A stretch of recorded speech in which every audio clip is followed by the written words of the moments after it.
41 உயிர் கரூரில் உயிரிழந்தாங்க.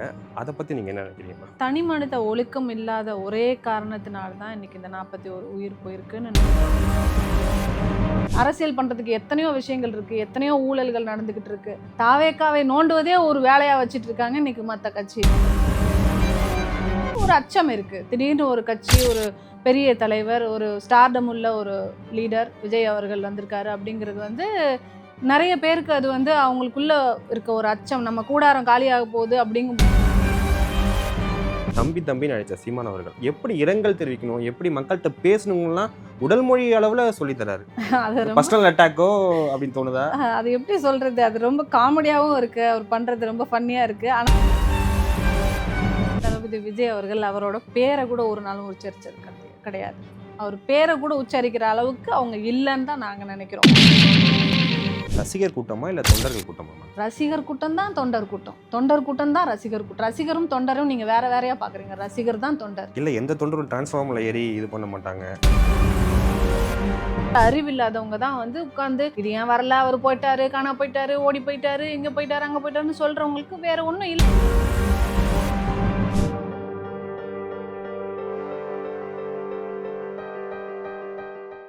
Take one நேயர்களுக்கு வணக்கம். நான் உங்கள் கமல். இன்று நம்முடன் சமகால அரசியல் பேச இருப்பவர் தமிழக வெற்றி கழகத்தை சேர்ந்த ரஞ்சனா நாச்சியா அவர்கள். வணக்கம் மேம்.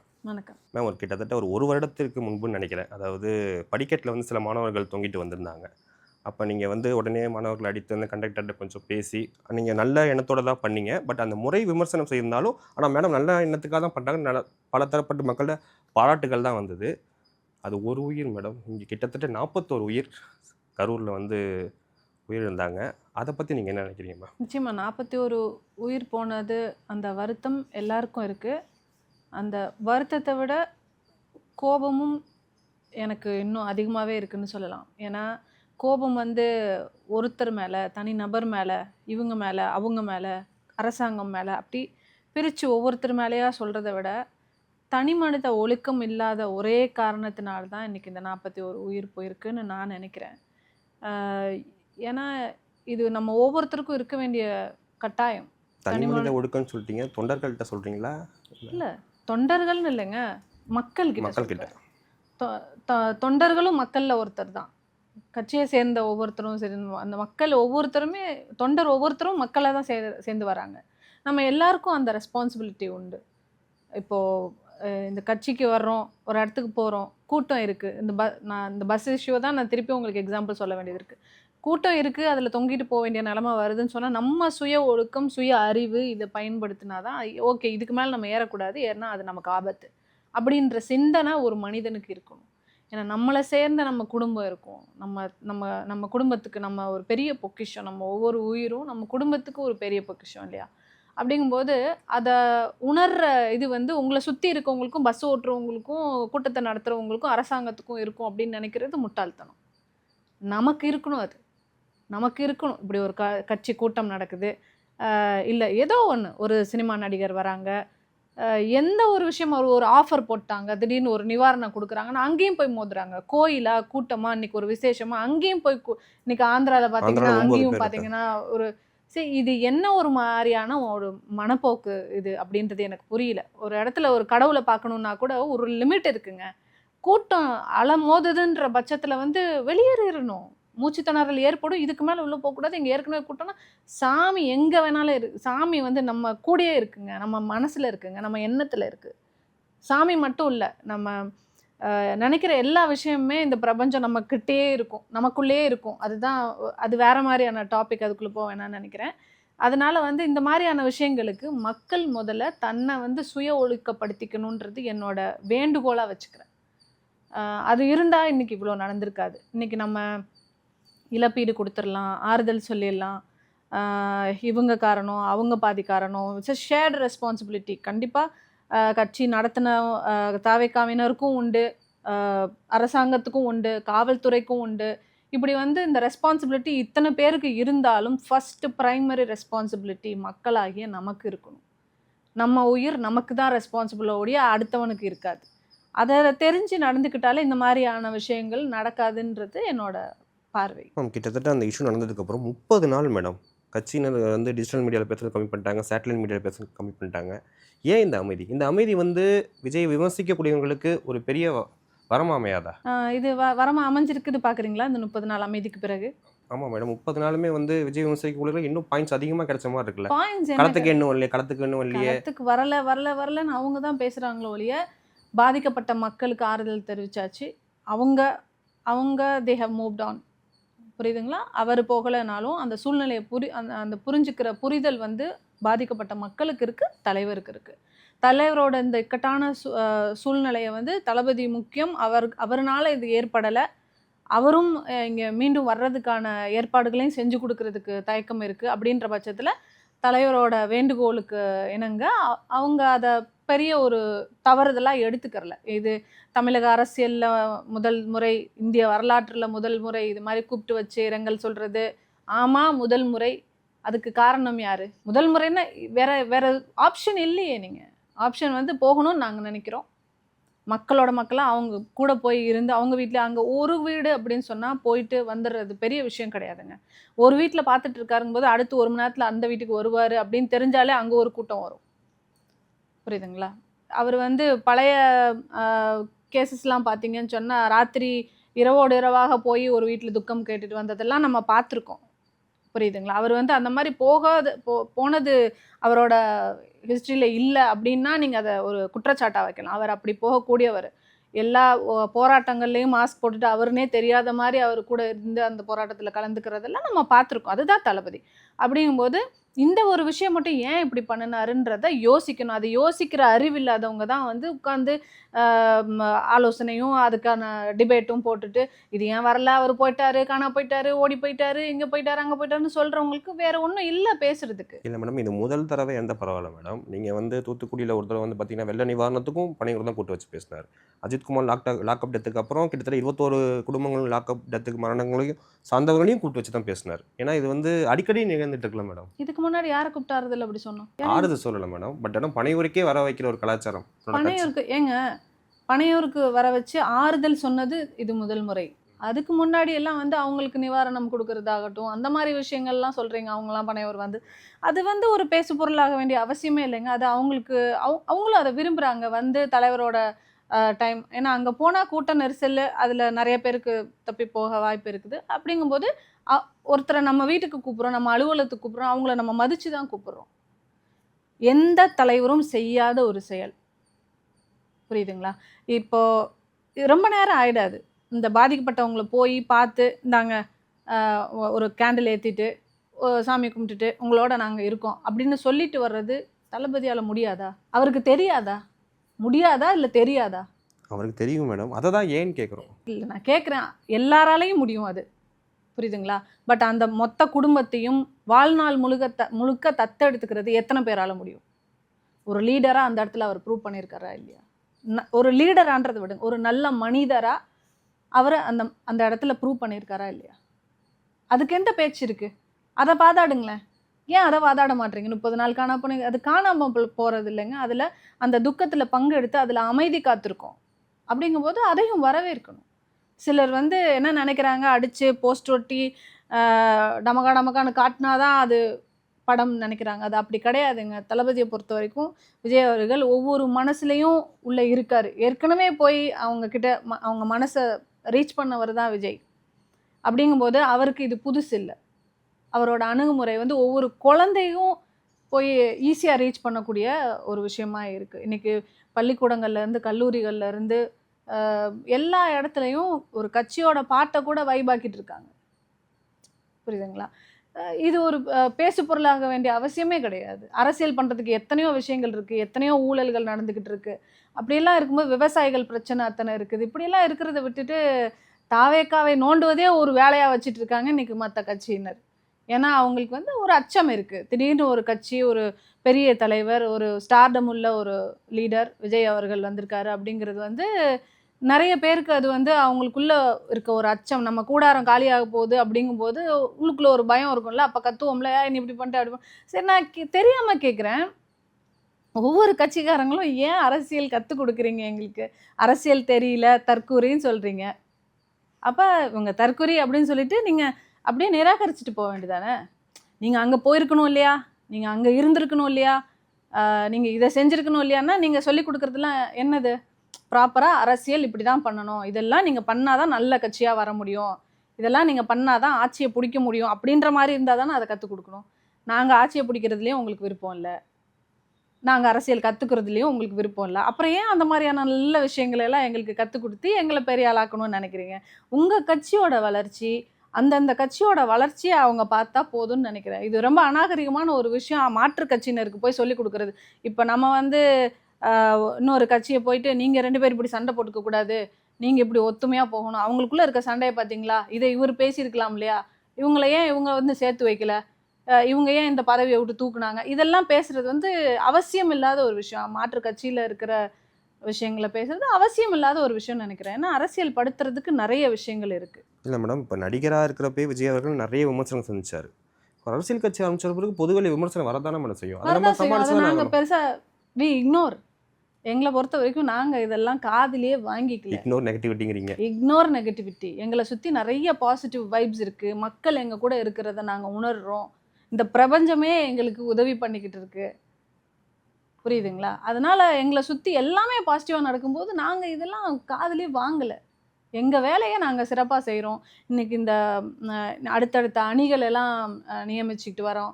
அடுத்து மகளிர் அணி, இளைஞர் அணி, இந்த கட்சி நிர்வாகிகளுக்கான பொறுப்புகள் எல்லாம் போட்டுட்டு இருக்கோம். ஸோ இந்த எலெக்ஷனுக்கான வேலையை வந்து ரொம்ப விறுவிறுப்பாக பண்ண ஆரம்பிச்சிருக்கிறதே ஒரு அடுத்த ஸ்டெப்பாக நல்லா போயிட்டு இருக்கு. ஸோ நாங்கள் நல்லா போயிட்டு இருக்குன்னு ஃபீல் பண்ணுறோங்க.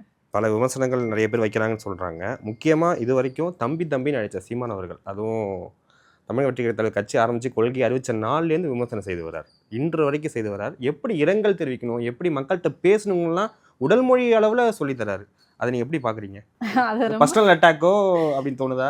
அது எப்படி சொல்கிறது, அது ரொம்ப காமெடியாகவும் இருக்குது, அவர் பண்ணுறது ரொம்ப ஃபன்னியாக இருக்குது. ஆனாலும் அதை யோசித்து பார்த்தீங்கன்னா அது ஏன் அந்த அளவுக்கு ஆதங்கப்படுறாங்கன்னா, எங்கள் தலைவர் தளபதி விஜய் அவர்கள் அவரோட பேரை கூட ஒரு நாளும் உச்சரிச்சது கிடையாது. அவர் பேரை கூட உச்சரிக்கிற அளவுக்கு அவங்க இல்லைன்னு தான் நாங்கள் நினைக்கிறோம். புரியுதா? எங்களுக்கு போட்டி நீங்கள் இல்லை, புரியுதா? எங்களுக்கு போட்டி தாவேக்காவுக்கு ஒரே போட்டி டிவிக்கே டிஎம்கே தான், புரியுதா? அதனால நாங்கள் உங்கள் பேரை கூட உச்சரிக்கலையே, நீங்கள் ஏன் கத்துறீங்கன்றது எங்களுக்கு புரியுது. அதாவது ஒவ்வொருத்தருக்கும் அவங்க கூடாரத்தில் கொஞ்சம் கொஞ்சம் பிச்சுக்கிட்டு போவாங்க அப்படின்ற ஒரு பயம் இருக்கும். ஆனால் நம்மளோட மொத்த கூடாரமும் இதில் காலியாக போகுதுன்ற ஒரு பயம் வந்து நாம் தமிழர் சீமான் அவர்களுக்கு இருக்கிறது நியாயமான ஒரு விஷயம். அதனால அவர் கத்துறாரு. அப்படிங்கும்போது அவரை பார்த்து நாங்கள் பரிதாபம் தான் படுறோமோ ஒழிய அது காமெடியாக எடுத்துக்கிட்டு எங்கள் வேலையை நாங்கள் பார்த்துட்ருக்கோம். அவரோட மொத்த கூடாரம் காலியாகுது, தாவேக்கா மாபெரும் வெற்றி அடைய போகுது. நாளைக்கு எலெக்ஷன் முடிஞ்சதுக்கப்புறமா இதே சவுண்ட் பேசுகிறாங்களான்னு பார்க்கலாம். இல்லை, அவர் ரசிகை கூட்டத்துக்கும் கொள்கை கூட்டத்துக்கும் போருங்கிறாரு. அவர் என்ன வேணாலும் சொல்லட்டுங்க, அதை நாங்கள் இக்னோர் பண்ணுறோன்னு சொல்கிறேன். We ignore negativity. அவர் பேசுகிறத பேசட்டும். அந்த இஷ்யூ நடந்ததுக்கப்புறம் விஜய் வந்து கரூர்லேருந்து சென்னை ரீச் ஆகிட்டார் மேடம். சென்னையிலேருந்து நிறைய அரசியல் தலைவர்கள், சிஎம்மாக இருக்கட்டும், எதிர்க்கட்சி தலைவராக இருக்கட்டும், பக்கத்தில் இருந்த செந்தில் பாலாஜி, அதுக்கப்புறம் அன்பில் மகேஷ் அவர்கள் எல்லாரும் களத்துக்கு வந்துட்டாங்க. இப்போ விஜய் அந்த இடத்துலேருந்து உடனே நகர்ந்துருக்க கூடாதோ? இது எல்லாரோட பார்வையும் தான். அந்த நல்லா ஆழ்ந்து யோசனை பண்ணி பார்த்தோன்னா நமக்கு நல்லா புரியும். அந்த இடத்துல மற்ற தலைவர்கள் மாதிரி இல்லை அவர் விஜய் அவர்கள். ஏன் அப்படி சொல்கிறீங்கன்னா, ஏன் அவர் நார்மல் இல்லையா, ஏன் இவர் அப்நார்மலா, ஏன் இவர் இப்படி ஒரு விவாதம் வரும். நான் அதுக்கு ஒன்று சொல்லிக்கிறேன், இவருக்கு வர்ற கூட்டம் உங்களுக்கு வருதா? இந்த கூட்டத்தை காசு இல்லாமல் உங்களால் கூப்பிட முடியுமா? நாங்கள் காசு கொடுத்து கூப்பிடல எந்த கூட்டத்தையும். வராதிங்கன்ற ஒரு அறிக்கை கொடுக்குறோம். பெண்கள் வராதிங்க, இப்போ கர்ப்பிணி பெண்கள் வராதிங்க, குழந்தைகள் வராதிங்க, எந்த கட்சி இது வரைக்கும் கொடுத்துருக்கு? அப்போ வராதிங்கன்னு சொல்லி காசு கொடுக்காம, எந்த ஒரு அவங்களுக்கு ப்ராமிஸும் கொடுக்காம, இதுக்கு முன்னாடி நம்ம ஆட்சி பண்ணி காட்டாமல் முதல் முறையாக வரும்போது இப்படி ஒரு மக்கள் திரண்டு ஆதரவு கொடுக்கறத வந்துட்டு எல்லாருக்கும் தெரிஞ்சது. இப்படி ஒரு லீடர் இன்னொருத்தர் யார் இருக்கா? நீங்கள் ஈஸியாக போயிடலாம். பட் மக்கள் தலைவராக விஜய் அவர்கள் போக முடியாது. அந்த இடத்துல கூட்டம் அவரை பிக்கிற மாதிரி இருக்காங்க. ஸோ இதை முதல்ல இந்த மாதிரியான மனப்போக்கை தான் மாற்றணுன்றது என்னோட பார்வையும் கூட. ஏன்னா ஒரு தலைவர் வராங்கன்னா அவங்களுக்கான ஸ்பேஸை கொடுத்தா தான் அடுத்து அவங்களோட வேலைகளை பண்ண முடியும். இதுக்கு காவல்துறையும் உதவி பண்ணணும், எவ்வளவு போலீஸ் இருக்காங்க, அவரோட பிரிவு புரோட்டோகால் பீப்புளும் இருக்காங்க, கட்சி நிர்வாகிகள் இருக்காங்க. இது எல்லாத்தையும் மீறி ஒரு க்ரௌடு வந்து உள்ளே வந்து ஒரு இதில் பார்த்தீங்கன்னா விஜயகாந்த் அவர்கள் இறந்த வீட்டில் யாரோ செருப்பை எறிஞ்சாங்க, இந்த கூட்டத்தில் செருப்பு எறிகிறாங்க, நாளைக்கு அது என்ன வேணாலும் ஒரு ஹார்ம் நடக்கலாம் இல்லையா அவருக்கு. ஸோ அப்படிங்கும்போது தலைவரும் முக்கியம். இன்னைக்கு மக்களுக்காக இறங்கணும் அப்படின்னு நினைக்கிற ஒரு தலைவர் நமக்கு முக்கியம். அப்படிங்கும்போது அந்த பாதுகாப்பும் கருதி இப்படி இடங்களுக்கு போனால் மக்களுக்குள்ள உள்ள ஒரு பிளாக் ஷீப் இருப்பாங்க. அவங்க யாருன்னு நம்ம கண்டுபிடிக்க முடியாது. இது நம்ம ராஜீவ்காந்தி காலத்துலேருந்து பார்க்குறோம். அப்படிங்கும்போது ஒரு அசம்பாவிதம் எதுவும் அங்கே ஏற்பட்டுறக்கூடாதுன்றதுல ஒரு பொறுப்பும் இருக்குது எங்களுக்கு. அந்த பாதுகாப்பும் கருதி நம்ம அந்த மாதிரி இடங்களுக்கு ஒன்று நம்ம தலைவருக்கு பாதுகாப்பு இல்லைன்றதுக்காக மட்டும் கிடையாது. இந்த மாதிரி ஒரு இடத்துக்கு போகிறாருன்னா அங்கே திருப்பியும் ஒரு கூட்டம் வரும். அவர் ஹாஸ்பிட்டலுக்கே போனால் நம்ம மக்கள் வந்து ஹாஸ்பிட்டலுக்கு வந்திருக்காரு இங்கே அமைதியாக இருக்கணும், கோயிலுக்கு வந்திருக்காரு இங்கே அமைதியாக இருக்கணும். கோயிலுக்குள்ளேயும் விசில் அடிக்கிற கும்பல் தான் நம்ம மக்கள். இப்போ திருப்பதியில் அஜித் அவர்கள் வந்தார், அங்கே விசில் அடிக்கிறாங்க. ஸோ கோயிலுக்குள்ளேயும் விசில் அடிக்கிறீங்க, ரோட்டில் போனாலும் விசில் அடிக்கிறீங்க, சினிமாவுக்கு போனாலும் விசில் அடிக்கிறீங்க. மக்கள் கொஞ்சம் நம்ம இளைஞர்கள் அதுவும் எல்லாம் அடுத்தடுத்த ஜென்ரேஷன்ஸ் வந்து உங்களை பார்த்து அடுத்தடுத்த ஜென்ரேஷன் கற்றுக்க போகிறாங்க. அப்படிங்கும்போது கொஞ்சம் சுய ஒழுக்கப்படுத்திக்கிறணும். இதெல்லாம் கொஞ்சம் கட்டுப்படுத்தி லீடர்ஸ்க்கு, முக்கியமாக செலிப்ரிட்டிஸ்க்கு, ஆக்டர்ஸ்க்கு எந்த அளவுக்கு ஸ்பேஸ் கொடுக்கணுமோ அந்த அளவுக்கு கொடுக்கணும். அவங்களுக்கு கொடுக்குற இம்பார்ட்டன்ஸ் ஆகட்டும். ஒரு சினிமாவாக பார்க்கணும், நடிகர்களையும் மனிதர்களாக பார்க்கணும். இதுதான் என்னோட ஒரு வேண்டுகோளாக வச்சுக்கிறேன். நீங்கள் சொல்லிட்டீங்க மேடம். பட் ஆனால் மறுபடியும் திரைத்துறையிலேருந்து தான் மேடம் தமிழ்நாட்டை ஆள்றதுக்கு வந்துக்கிட்டே இருக்காங்க. அதை தான் சொல்கிறேன். அதுக்காக திரைத்துறையிலேருந்து வரக்கூடாதுன்னு சொல்ல முடியாதுங்க. திரைத்துறையிலேருந்து வந்தவங்க தான் ரொம்ப சூப்பராக நம்ம நாட்டை ஆண்டிருக்காங்க. புரியுதுங்களா? அப்படிங்கும்போது நம்ம அதை வரவேற்கலாம், தப்பில்லை, அதை வரவேற்கணும். ஏன்னா இன்னைக்கு எல்லாத்தையும் முடிச்சுட்டு ரிட்டையர்ட் ஆகிட்டு அவர் வரல. அவர் இருக்கிறதுல பீக் ஹீரோ, பீக் ஆக்டர்.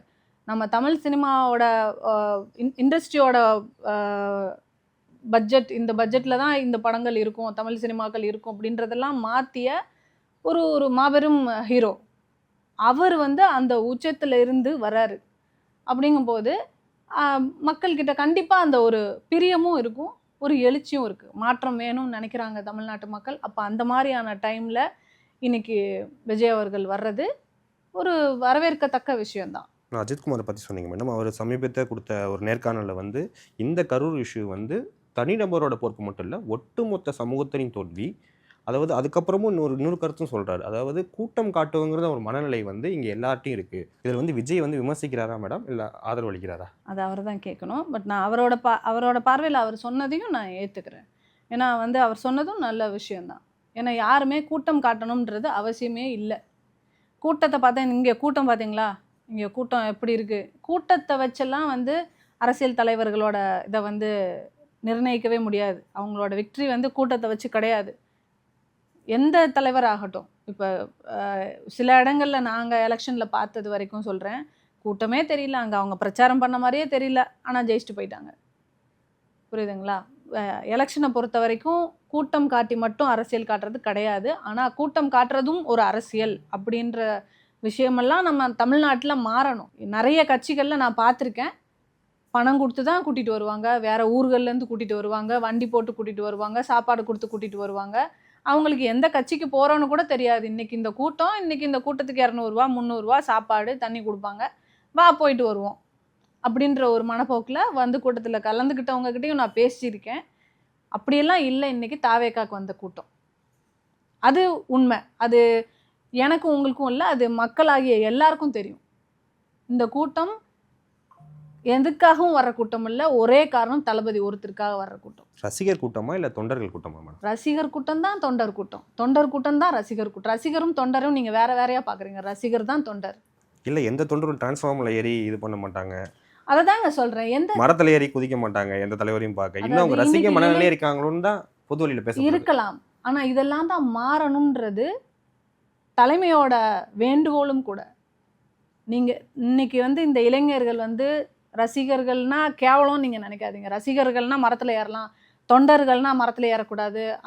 அந்த எண்ணமே தவறு. ரசிகர்களாகட்டும், நீ தொண்டர்களாகட்டும், நீ முதல்ல உன் தாய்க்கு மகன். நீ எது மேலே ஏறினாலும் கீழே விழுந்தால் பாதிப்பு உன் தாய்க்கு அப்படின்றத நீ உணர்ந்தேன்னா நீ ஒரு மனிதனா.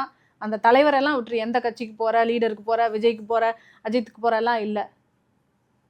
நீ ஒரு மனிதனா உன் குடும்பத்துக்கு நீ முக்கியம் நினைக்கிற சுய ஒழுக்கத்தோடு யோசிச்சா மரத்து மேலே ஏற மாட்டாங்க. இதை நான் கடுமையாக சொல்கிறேன்னு எடுத்துக்கிட்டா கூட எடுத்துக்கோங்க. இது என்னோட அபிப்பிராயம், என்னோட பார்வை. நான் என்னோட ஸ்டைல் இது இப்படி தான் நான் சொல்ல முடியும். எனக்கு தெரிஞ்சதை நான் சொல்லுவேன். மேம் இதுக்கு முன்னாடி நீங்கள் பிஜேபியில் பயணம் பண்ணீங்க மேடம். அதுக்கு கட்சியிலேருந்து விலகி டிவிகேல ஜாயின் பண்ணீங்க. டிவிகேயோட கொள்கை தலைவராக வந்து உங்களோட மூதாதையர் வேலு நாச்சியார் அவர்கள் இருக்காங்க. அதனால் அதன் வழி நீங்கள் அந்த கொள்கை தலைவரை ஏற்று அந்த கட்சியில் சேர்ந்தீங்களா மேடம்? ரஞ்சனா நாச்சியாராக இருக்கிறதுனால. முதல் ரீசன் அதுதான். எனக்கு எங்களோட ஃபேமிலியில் ஒருத்தர் எங்களோட மூதாதையரான வேலுநாச்சியார் அவர்களை கொள்கை தலைவராக அவர் என்னைக்கு அறிவிச்சாரோ அன்னைக்கே மனசில் வந்து ஒரு இது படும்ல, இவர் கொடுத்துருக்க இம்பார்ட்டன்ஸ் இது வரைக்கும் எந்த தலைவர்களும் கொடுக்கல. அந்த பிறந்த நாள் இறந்த நாள் அன்னைக்கு வந்துட்டு மாலை மரியாதையை கொடுக்குறதோட சரி, கொள்கை தலைவராக அறிவித்து ஒரு நாளைக்கு ஒரு பெரிய ஹோப் உள்ள ஒரு கட்சி வராங்கன்ற பட்சத்தில் என்னை முதல்ல கவர்ந்ததே அந்த ஒரு விஷயந்தான். அதுக்காக தான் முதல்ல மாறணும்னு நினச்சேன். அதுக்கப்புறமா எனக்கு மும்மொழி கொள்கை இதெல்லாம் வந்து எதிர்த்ததுனால எனக்கு தாவேக்கால உள்ள கொள்கைகள் எனக்கு முக்கியமாக அந்த மும்மொழி கொள்கை எதிர்ப்பு இதெல்லாம் தான் ரீசன் தாவேக்காக்கு வந்தது. Okay ma'am. மாற்றம் ஒன்றே மாறாது மேடம். 2026 நீங்கள் நினைக்கும் மாற்றம் வர வேண்டும் இறைவனை வேண்டுகிறேன். நாங்கள் கேட்ட கேள்விக்கு பொறுமையாக பதிலளிச்ச உங்களுக்கு மிக்க நன்றி மேம். தேங்க்யூ.